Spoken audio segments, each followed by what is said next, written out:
మాజీ మంత్రి హరీష్ రావు హనుమాన్ చాలీసా చదివారు. హనుమకొండలో వరంగల్ పార్లమెంటరీ నియోజకవర్గ ముఖ్య కార్యకర్తల సమావేశంలో పాల్గొన్నాయనే భాజపాపై తీవ్ర విమర్శలు గుప్పించారు. మతం పేరుతో రాజకీయాలు తప్ప రాష్ట్రానికి చేసిన ఒక్క మంచి పనేమిటో కమలం నాయకులు చెప్పాలని డిమాండ్ చేశారు. రాముడు అందరివాడంటూ హనుమాన్ చాలీసా చదివి కార్యకర్తలను ఆకట్టుకున్నారు. వినకపోతేనేమో ఈడి బీజేపీ వాళ్ళు చెప్పినట్టు మన మాట ఇంటే జోడి అంటాడు. వినలేదనుకో తెల్లారి ఈడి వస్తుంది. ఇది ఇలా ఈ దేశంలో రాజకీయ పరిస్థితి. బట్ ఏం చేసింది బీజేపీ అంటే కూడా మనం ప్రజలకు చెప్పాల్సిన అవసరం ఉంది. విదేశాల్లో నల్లధనం తెస్తాం, ఒక్కొక్కరి అకౌంట్లో 15 లక్షలు వేస్తామన్నారు. పడ్డాయా ఈ దేశంలో ఎవరికన్నా? ఒక్కరికన్నా వచ్చినాయా? సంవత్సరానికి 2 కోట్ల ఉద్యోగాలు ఇస్తామన్నారు. 10 ఏళ్లలో ఈ దేశంలో 20 కోట్ల ఉద్యోగాలు ఇవ్వాలి మీ మేనిఫెస్టోలో చెప్పిన దాని ప్రకారం.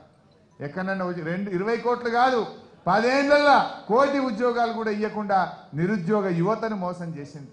దేశంలో నల్ల చట్టాలు తెచ్చి రైతుల ఉసురు పోసుకొని వందలాది మంది రైతులను పొట్టన పెట్టుకున్న చరిత్ర కూడా ఈ బీజేపీ పార్టీకి ఉన్నది. ఏమిచ్చింది బీజేపీ? అక్క చెల్లెలకు సగం ధరకే సిలిండర్ ఇస్తామని ఒక 4 నెలలు 400 వేసిండ్రు, తర్వాత 40 రూపాయలు చేసిండ్రు. సిలిండర్ ధరలు పెంచిండ్రు, పెట్రోల్ డీజిల్ ధరలు పెంచిండ్రు, రూపాయి విలువ దించిండ్రు. ఆకలి పెరిగింది, పేదరికం పెరిగింది, నిరుద్యోగం పెరిగింది.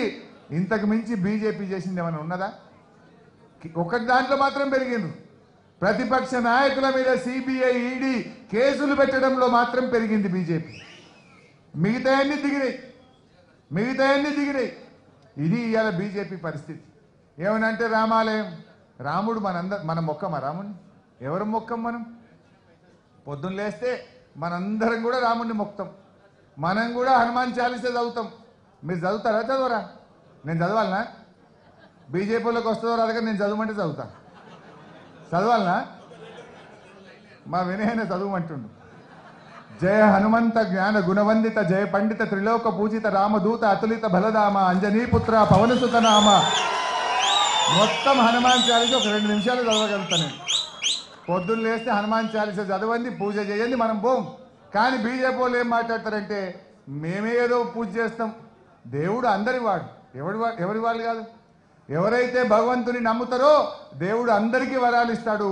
అన్ని పార్టీలకు దేవుడు ఉంటాడు. మనం కట్టలేదా? మన కేసీఆర్ అద్భుతమైనటువంటి యాదాద్రి లక్ష్మీనరసింహస్వామి దేవాలయం కట్టిండు మన కేసీఆర్. ఎంత అద్భుతంగా కట్టిండు. కానీ నిజంగా మనం కూడా వీళ్ళ లెక్క అక్షింతలు వంచినట్టు మనం కూడా ఇంటికి ఒక యాదాద్రి లడ్డు వంచి రాజకీయం చేయరాకపోనా మనకు?